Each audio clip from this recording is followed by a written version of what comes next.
ব্যারাকপুরে আজকে আমরা গিয়েছিলাম চোখের ডাক্তার দেখাতে, কিন্তু ফেরার পথে একটা এমন জায়গা আবিষ্কার করলাম যা দেখে মনে হলো মিনি দক্ষিণেশ্বর। নমস্কার বন্ধুরা, আমি সায়ন আর তোমরা দেখছো আমার channel life free with Sayan. সম্প্রতি মায়ের চোখে ছানি অপারেশন হয়েছে, মায়ের ব্লাড সুগারও রয়েছে। সেই জন্য আমরা গিয়েছিলাম কোনো সমস্যা হচ্ছে কিনা একবার চেক আপ করাতে। এবং আমারও ডান চোখে বেশ কিছুদিন আগে, কয়েক বছর আগে অ্যালসার হয়েছিল, তো সেটার জন্য আমি ভাবলাম যে একবার আমিও চলে যাই, তাহলে চেক আপ হয়ে যাবে। আর যদি কিছু ভালো ভিডিও পাই তাহলে সেটাও আপলোড করতে পারবো ইউটিউবে।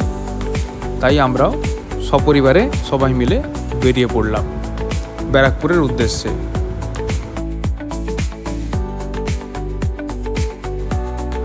যেহেতু বালি ব্রিজ থেকে দক্ষিণেশ্বর মন্দিরের চূড়া খুব সামান্যই দেখা যায়, তাই আমরা ব্রিজ থেকেই দক্ষিণেশ্বর মন্দিরের চূড়া দেখে সবাই নতমস্তকে প্রণাম জানালাম।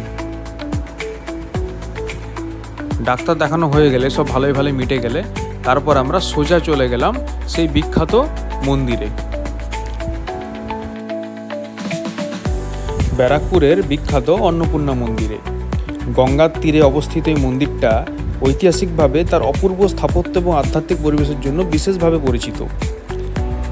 আপনারা দেখতে পাচ্ছেন যে মন্দিরের এই যে নবরত্ন শৈলীর নির্মাণ শৈলী অনেকটা দক্ষিণেশ্বর মন্দিরের মতো, সেই কারণে অনেকেই একে মিনি দক্ষিণেশ্বর মন্দির বলেন। তো আমরা ডাক্তার দেখানোর পরে সোজা চলে গেলাম সেই মন্দিরে অন্নপূর্ণা মায়ের দর্শন করতে এবং আরতি দর্শন করতে। 1875 সালে রানী রাসমণির কন্যা জগদম্বা দেবীর উদ্যোগে এই মন্দির প্রতিষ্ঠিত হয়। মন্দির প্রাঙ্গণে একাধিক শিব মন্দির রয়েছে, বিশাল নাথ মন্দির রয়েছে এবং গঙ্গার ধারে পেছন দিকে রয়েছে সুন্দর ঘাট। এখানে মাকে অন্নপূর্ণা রূপে অন্নের দেবী হিসাবে পুজো করা হয়। প্রতিদিন বহু ভক্ত মায়ের আশীর্বাদ নিতে দূর দূরান্ত থেকে আসেন এবং আমরাও আজকে গিয়েছিলাম। এবং এখানকার মন্দিরের শান্ত আবহ, ঐতিহাসিক গুরুত্বই স্থানটিকে আরও আকর্ষণীয় করে তুলেছে এবং আমরাও খুব মুগ্ধ হয়ে গেলাম। আমরা প্রথমবার গিয়েছিলাম আজ। যদি আপনারা কখনও ব্যারাকপুরে আসেন অবশ্যই এই মন্দির দর্শন করবেন। এখানকার মন্দিরের আরতি আপনাদের ভীষণ ভালো লাগবে। আমরা মায়ের আরতিও দেখলাম, খুব ভালো লাগলো।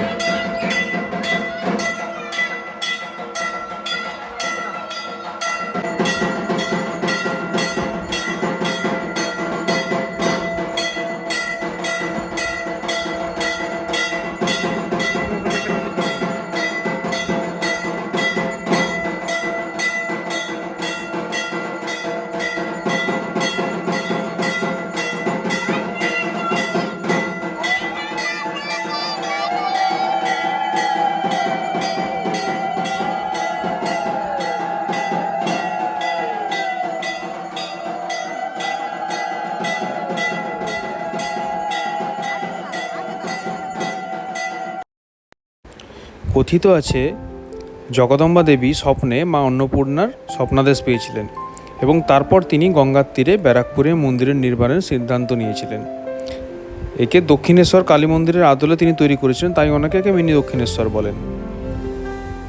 এক সময় প্রতিষ্ঠার সময়ে রামকৃষ্ণ পরমহংসদেব এখানে এসেছিলেন বলে প্রচলিত বিশ্বাসও রয়েছে। আপনারা যদি কখনো ব্যারাকপুরে যান খুব ভালো লাগবে আপনাদের, যদি মন্দিরে আপনারা গিয়ে থাকেন। সামনে জগদম্বা দেবীর মূর্তিও গড়া রয়েছে। ফেরার সময় আমরা রাস্তায় প্রচুর জ্যাম পেলাম। ধুলাগড়ের সামনে বিকেলবেলাতে প্রচুর জ্যাম থাকে, তো সেই জ্যামে আমরা অনেকক্ষণ আটকে ছিলাম। তারপর যাই হোক আমরা শেষমেশ বিনা বাধায়, বিনা সমস্যাতে আমরা বাড়ি ফিরে এলাম। তো যদি আপনাদের ভিডিওটা ভালো লেগে থাকে অবশ্যই ভিডিওটা লাইক করবেন, কমেন্ট করবেন এবং ভিডিওটা শেয়ার করবেন অন্যান্যদের সাথেও।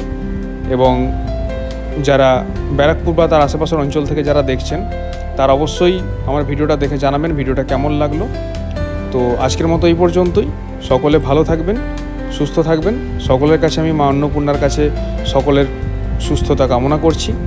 তো দেখা হচ্ছে আবার পরের ভিডিওতে। নমস্কার।